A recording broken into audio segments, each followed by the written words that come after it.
Hello friends, the very first Chess Esports World Championship has come to an end. In the final match, world number 1 Magnus Carlsen faced the chess designer, French grandmaster Alireza Firouzja, and I suggest we take a closer look at one of the showcase games from this encounter. Firouzja announced he wanted to play in the style of the old masters, but after the knight leapt to f6, he changed his mind and steered the game into the quieter waters of the Italian. Magnus built anti-bishop structures, while white, with tempo, seized space on the queenside. Black made a luff to ensure the bishop's life wouldn't end abruptly. The kings retreated to their bunkers, the knight mobilized, and Carlsen cleared the way for his bishop.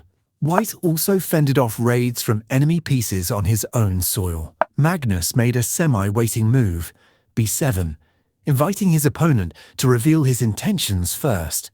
The French grandmaster centralized a rook, aiming for a standard Spanish-Italian maneuver to probe the slightly weakened f5 square. Magnus responded in kind and, having completed his development, began pushing pawns on the opposite side of the board. The bishop ran from possible tempo gaining attacks, and the Norwegian still carried out d5. It turned out that after the exchange in the center, taking the pawn was impossible. Black would capture, then hit f2 with check, and after the recapture deliver a fork, winning the exchange. Retreating the king to h2 was even worse. Black would capture on g3 and, thanks to the pin, win a clean rook. So in the game, Firouzja declined the snack and played ra2, defending the pawn. Carlsen supported his infantryman, white coordinated the rooks, and black completed development, and again, taking the pawn was bad because of the same familiar combination. Then Firouzja decided to plant another rook in the center, and Magnus moved his queen to c7.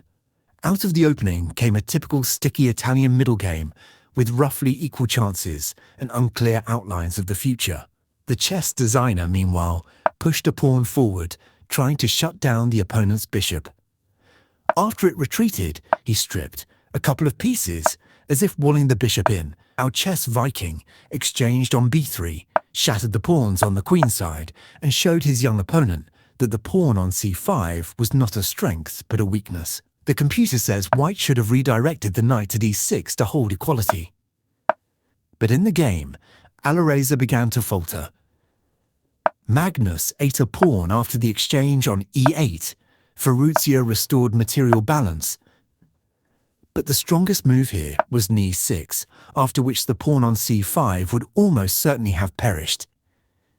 In our game, Carlsen also slipped. Had white swapped rooks at this moment, the worst might have been avoided, sparing them from giving black counterplay against the backward b pawn. Instead, the French grandmaster declined the trade, and after a capture attacked the pawn.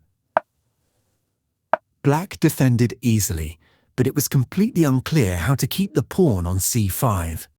In search of meaning, the white rook darted back and forth, Magnus devoured the pawn, and stubborn resistance could still have been maintained with a check from e8. Instead, white tried to grab the bishop by the trunk, and the bishop replied, "Since you insist, have a taste of trunk." Retreating to h2 was bad, because of the exchange on g3, but the king still embarked on a journey with a sad ending. Even taking on f2 didn't save the day. Magnus kept checking, regained the piece, and ended up with 2 extra pawns. Alireza rattled off a series of desperate checks, but black calmly blocked with a pawn. And to avoid mate in one from f2, white would have had to give up the queen, but apparently Firouzja decided to end his suffering, stepped to a7, and was checkmated.